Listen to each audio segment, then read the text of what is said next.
Hi everyone.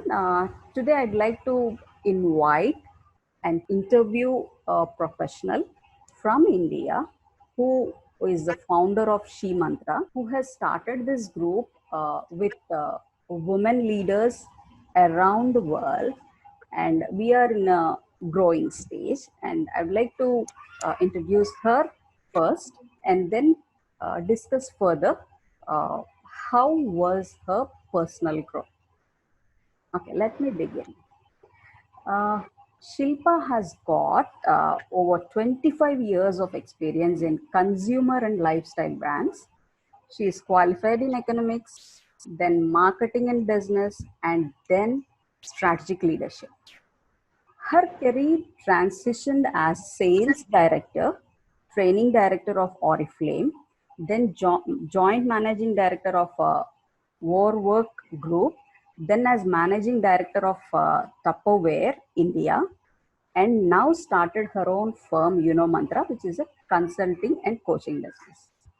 With this organization, she would want to approach her clients with a unique concept called per positioning. Let's talk about it a little more in detail when we converse. She volunteers with institutions and communities that use innovative models to solve issues confronting the world today. Shilpa is also a sought after keynote speaker, panelist, guest faculty at institutes and industry and across industry. Okay. Hi Shilpa. I think Hi, Angelina. yeah, I think I have covered little uh, information about you. Can you tell a little more about yourself and towards the end, one fun fact about you? We are curious. Okay, just one. All right. So thanks for inviting me for this conversation. I really have been privileged and blessed to have had a great corporate journey all these years. Like you introduced, working with consumer and lifestyle brands, always purpose-driven brands such as Oriflame, Tupperware, Forwork. These are multinationals which have really left a mark on the lives of consumers as well as the trade partners. Majority of them were women in all these years, and I saw that when a woman is empowered, she can do amazing things for herself, her family, and her community. And somewhere along the journey, I decided that my next milestone would be to set up my own consulting and coaching firm, using all the experience, the expertise, my successes and failures to benefit what I see would become the big businesses of tomorrow. And with that intent, I started Uno Mantra, which is my business strategy, consulting, and coaching firm in 2019. It has really grown from strength to strength. And I work with some amazing business leaders today, teams, and organizations. And like you rightly said, there's a very unique approach that I first learned and created for myself, my own business, which is called per positioning. And maybe we'll talk about it a bit later. But I had this opportunity to really implement and execute strategy around purpose with all the people and clients that I work with. Very recently this year, I wanted to deepen my contacts into connections. And when the lockdown happened, I also observed that one of the biggest setbacks and challenges that we would see would be in women-led businesses. Given my own industry, I didn't find a community that was, made just for women, consultants and coaches, and that's why I decided to start one. So She Mantra was born right in the middle of the year in June, and like you said, we are growing.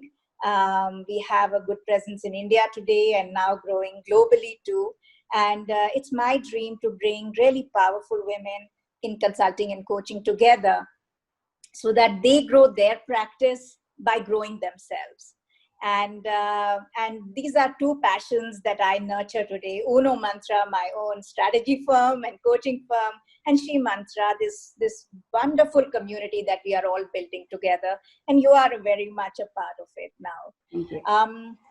today I'm also someone who feels proud of being a mother to an 18-year-old son of mine who's at the cusp of adulthood, going into the world. And I do believe when a woman sets her mind to it, she can have it all. But it shouldn't cost her the moon and the earth, right? If we have good mentors around us, a great support system, I think we can be encouraged to do amazing things with ourselves and our talent. And now for the fun fact about me. Let's see. I think I'm someone who can do amazing challenges. So you can either give me a meditation challenge, you can give me a Golgappa eating challenge. I love to respond to challenge my own limits. But of course, I think over a period of time, I'd prefer healthier challenges than the Golgappa challenge, for example. But it's absolute fun sometimes to just have fun and do things to just see that, okay, what more can I do, and does it make me laugh and smile?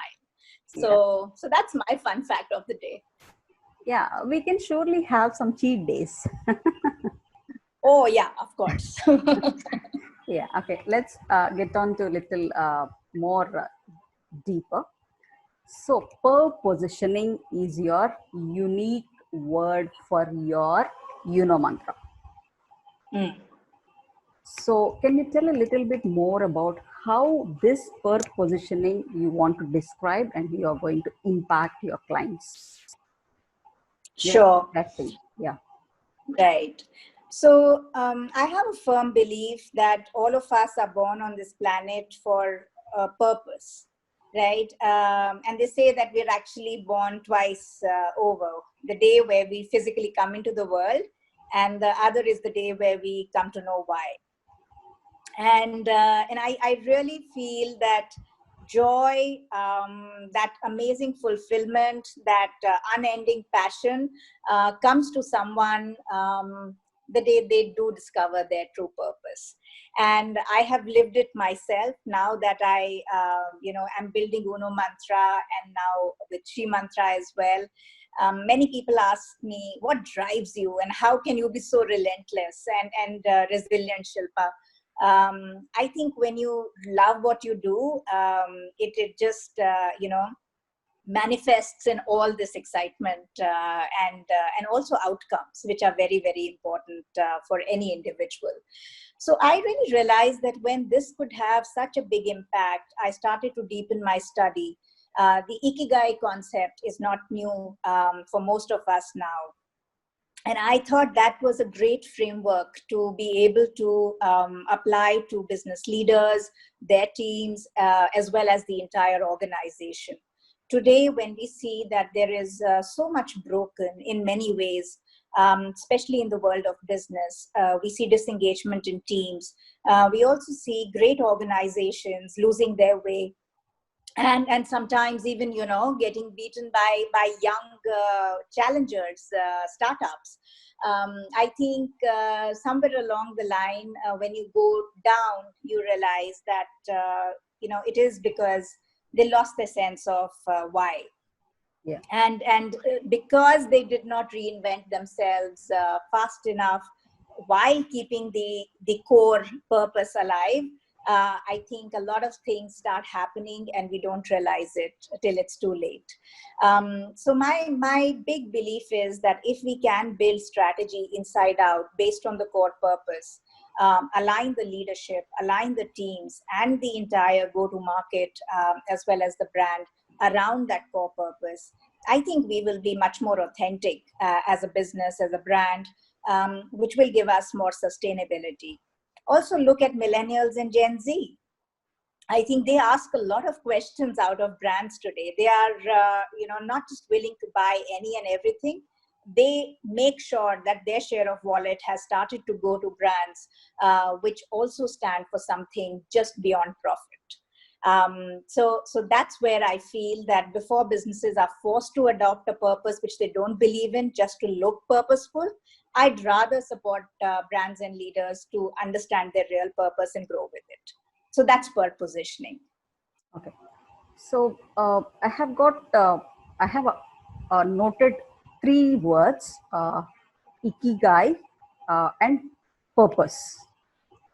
So, if you relate it to your own personal transformation from a corporate job to a business owner, so how you relate, or how would you like to expand on this purpose and ikigai? And the word with ikigai I relate is happiness. Ikigai end thing is happiness, ultimate Mm-hmm.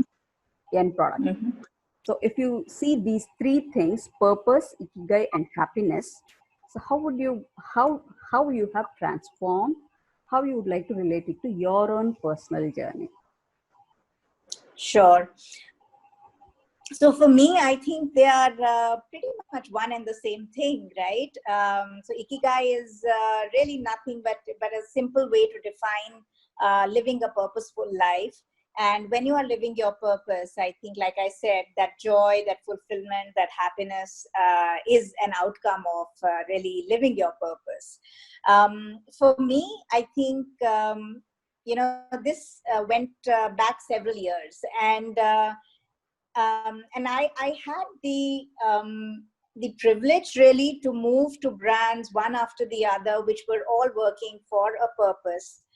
It was very clear when we worked there that there wouldn't be any compromises to the values, the vision, but also the purpose. And there was so much of talk about it in all these organizations, which are world leaders in their industry in their own right, that it did not feel artificial at all. It did not feel imposed. I think I saw a beautiful transformation in anybody who joined from even the outside. In a few days, we started to live that purpose and further the business using that as our North Star or our internal compass. Call it whatever you may. And I think that sort of became my natural style of approaching life, and of course starting Uno Mantra and now She Mantra. I think before I do anything, for me it's very important to sit back, have a moment of reflection, and ask myself that why am I doing this? Who do I serve when I think of doing this? And these are the questions that I really started to ask myself. And then the whole Ikigai framework was something which guided me immensely. What I love to do, what I think I do well, what does the world need, and what will they be willing to pay for? Right? As simple as that. And when I sat down and did that entire exercise, I think Uno Mantra was born out of that. I knew really intuitively after that exercise that this is something that would make me happy. And I had been practicing that in my career all along, but maybe a little bit unconsciously, because people always said that I was a great coach, a mentor, a good leader. But perhaps I didn't understand the impact one person can have on so many, apart from their own business. So when I had that opportunity to reflect for my own self, I think this is what brought me to what I'm doing today. I call it my journey from success to significance. And it's been really nice and fulfilling so far. Okay. With this significance word, I would like to ask, what values has this significant enlightened you, or made you aware of, which is within yourself? Sure. So I think linked very closely to purpose are values. And I always say every business, every human being, every community has these two guardrails. On one side is the purpose, and on the other are the values. Right? Purpose tells you why you exist, and the values tell you that how do you just behave? How do you just be to be living that purpose in an authentic fashion? So one really complements the other very nicely. For me, I think the kind of values that started to define, me, and again, it came out of exactly the same reflection period that I had, were, that be an encourager, because the world has enough critics already, right? And I felt that, that really is the approach I've taken to building businesses and teams, be resilient in tough situations. And really look at how do you encourage people. Inspiration comes in together with that, right? So this is an important value, and let's call it inspiration. That how can we inspire people to do more by becoming more. I think so that was one of the values which I hold very, very dear. The other is authenticity. I think in a world where we are under so much of pressure to become somebody else, the role models are thrust upon us whether we like them or not. Society has expectations, our own families have expectations. I think it is just natural that we lose our way at times, and I think authenticity was something that I wanted to always remember for myself. Who am I, and what do I honestly bring to the table? I think that was extremely, extremely important, and in the way I have built my consulting and coaching practice, that's something which is a value I hold very dear as well. The third thing, really, the third value would be integrity. Because when you are able to say and do the same thing, I have personally seen that it really takes off a lot of stress. You can just again be yourself, and you don't have to pretend, you don't have to hide, you don't have to make up things. If you can have the guts or develop it to be a person of integrity, I think that's amazing, and that's something I hold myself accountable to, and it is a value that I strongly uphold and try to do my best at upholding all the time that I exist. So these are three values which I think are extremely important. There are a couple of others, but these would be the three most important ones. Okay. I would like to get into little past of yours and ask you something about your resilient moment, bouncing back moment. Was there any challenge that you had faced and you have bounced back to live up to your values or purpose? Yeah. Sure. So there was a time many years ago, and this was a professional challenge, which was very big at that point in time. We were a multinational having a pretty similar business model around the world. And very early on, I mean, one of the big sort of pillars of that business model was to give liberal credit so that a micro entrepreneur could, without any investment on their part, really begin the business, right? And as they grew, I mean, then paid back the company. So what really happened was that I think we wanted, with all the good heart and the intention, to launch pretty much the same in India as was being done elsewhere in the world. And we saw an extremely major setback because, people just understood that like a dole out of free money to everybody who wanted to come in and then just take the goods and never pay back. And I think, for a business that was just starting out, I was very young in my career. This came as an extremely important, moment to decide that, what do we do? Do we continue to believe what we've done? Do we adapt? Do we find a midway? Do we close shop? What do we do? And I think we decided that certainly we will plod on. This is not the end of the world. We will find a solution. Yes, we understood that the situation in India is different compared to the others. But then we also wanted to challenge ourselves to not lose our ethos and that core philosophy of supporting completely. We looked at adapting the business. It took us a few months, and those were like pure torture, I think, for everybody involved. Long hours of work, really looking at how do we, do the debt collection? How do we ensure that the model that we are launching now will work and will be robust enough? How do you manage the bad press? I think all those things really, I mean, at that time, I must have taken a toll. Now I can, look back and feel proud and sometimes even laugh at our own, silliness or maybe lack of preparation, call it whatever. But at that moment, it was really tough. But I'm so glad I learned that lesson early on, that situations can change provided you are willing to put in the work. And not only did we rebound, but we grew, and like how. So that really gave me a lot of confidence, and I think I must have had many moments which required resilience post that. But they say what doesn't kill you only makes you stronger.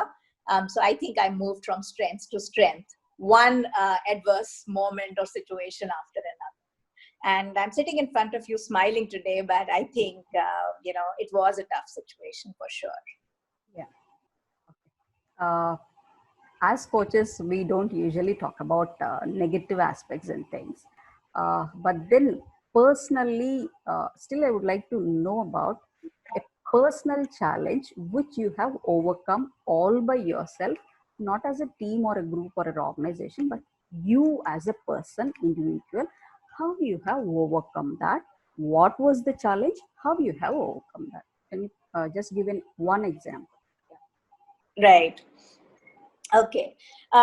So again, I mean, I can give many, but if I really go to one which has made perhaps the most impact on my life, and this is even more so after having become an entrepreneur, is the fact that I had to really discipline myself without getting emotional or distracted by things which, always are looking for your attention, to stay the course and work strategically on my own objectives and goals. One of the big things that I had to deal with was the temptation of, sleeping late. And it was a challenge, we can laugh at it, but I think when you don't get the best start to a day, I think, you lose half the battle. Yeah. And it was a battle because there were always good reasons, reading up late in the night before or preparing for a client presentation. And then, of course, all the nice excuse to get up late the next morning. And then one day I really said that, this has to change. And I'm so glad that from that day onwards, I haven't really looked back. That's been one practice that I put in. And by just that one change in my own personal routine, my own life, I think I was able to start to adopt many other good habits. I started learning yoga formally. So it's been over a year now that I wake up early. I have initiated my yoga practice. This year, I also initiated meditation. And now I'm looking at what more can I do in terms of the health and well-being, whether it is fasting, whether it is some other techniques that help the gut health. So there are a lot of things which I suddenly have more time to read about, to research, and to implement. And of course, when I started my day early, I had time with the family in the morning as well, which was a nice time for all of us to catch up. Then I could begin my workday systematically on time and get so much more done. Okay. So sometimes these are small things, we take them for granted, but one change can change everything.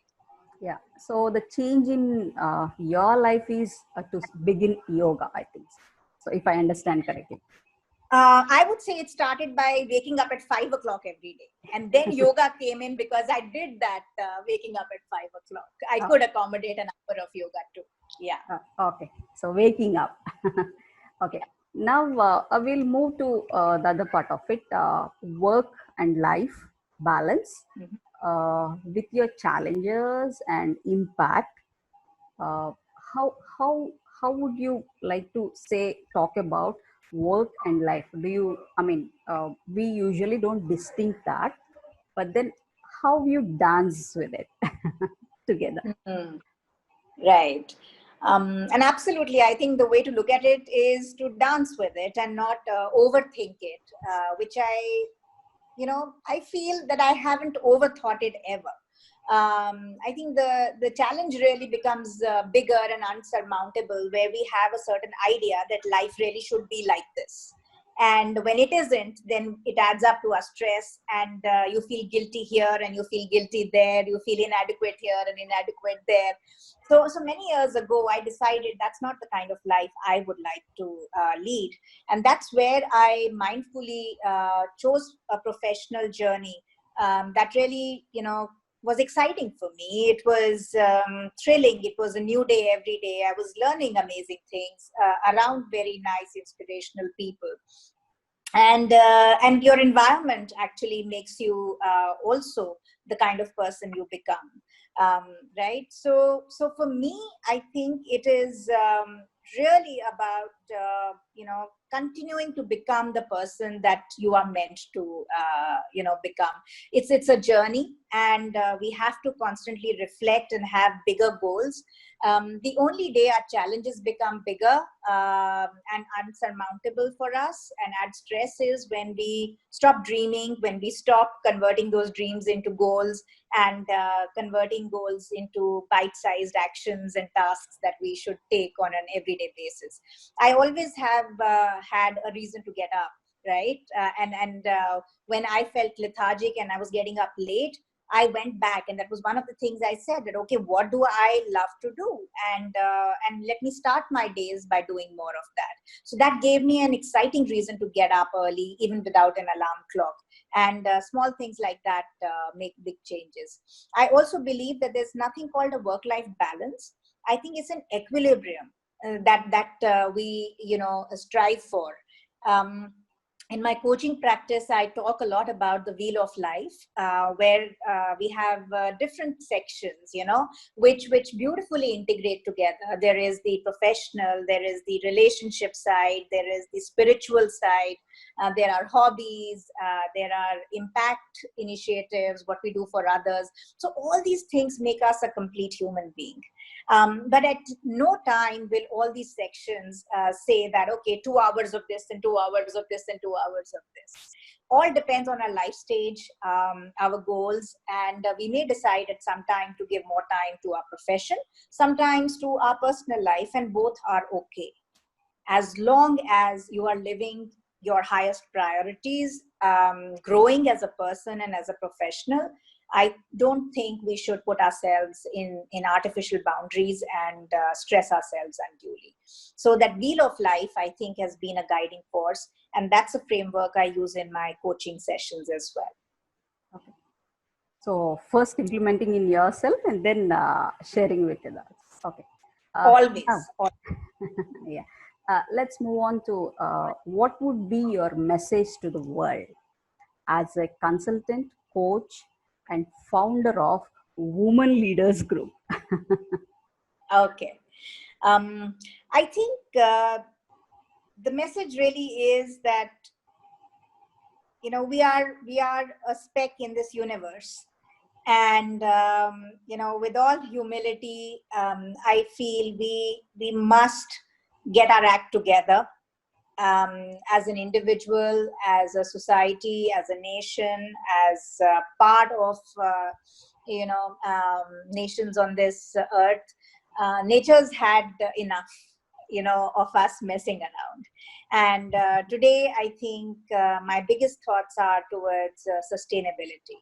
And how do we really get that equilibrium also in our own ecosystems, our own environment, so that we can bring harmony back to our lives.